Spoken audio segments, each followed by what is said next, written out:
Director of Operations of Precision Public Policy Polling, PPPP, Amerika, Djokovic Martinez mengatakan dari hasil survei lembaganya dijelaskan sebanyak 58% masyarakat percaya kinerja pemerintahan Jokowi buruk.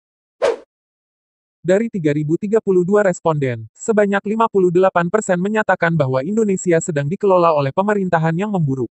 Indonesia dianggap dalam ancaman hutang yang makin meningkat naik 69% menjadi Rp4.416 triliun pada tahun 2014 sampai tahun 2018, kata Martinez dalam keterangannya, Senin, tanggal 8 April tahun 2019.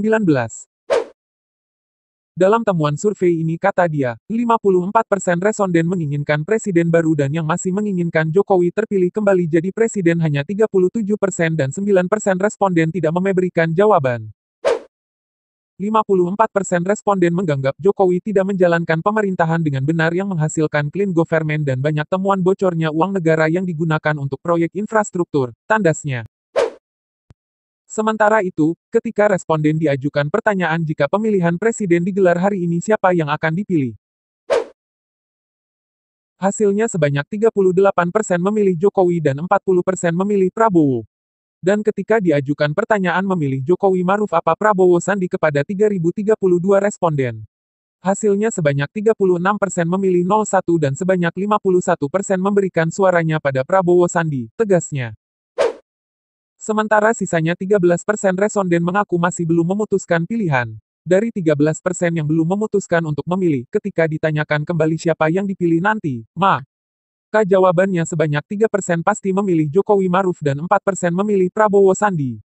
6% memutuskan untuk tidak memilih alias golput. 55% responden menyatakan kalau Jokowi itu pembohong. Contoh kasusnya turunnya tarif dasar listrik kepada pelanggan tanda hubungi 900 VARTM, rumah tangga mampu, mulai tanggal 1 Maret lalu. Responden tetap tidak percaya sebab setelah Pilpres pasti tarif akan dinaikkan kembali, jelasnya. Dapat disimpulkan Prabowo Sandi akan memenangkan Pilpres dengan tingkat keterpilihan sebesar 55% dan Jokowi Maruf hanya 39% atau selisih 16%, pungkasnya. Sigi ini dilakukan tanggal 22 Maret tanggal 4 April tahun 2019 dengan jumlah responden 3.032 dari 800.091 TPS di 499 kabupaten, kota di 349 provinsi. Wawancara dipilih secara acak dan dilakukan melalui telepon menggunakan profesional staf peneliti survei terlatih, agen langsung, dari Pusat Panggilan Telepon Precision Public Policy Polling di Jakarta. Proses jajak pendapat dimonitor secara ketat untuk memastikan sampel representatif dari pemilih terdaftar di pemilih KPU tercapai berdasarkan partai, geografi, jenis kelamin, usia dan demografi lainnya.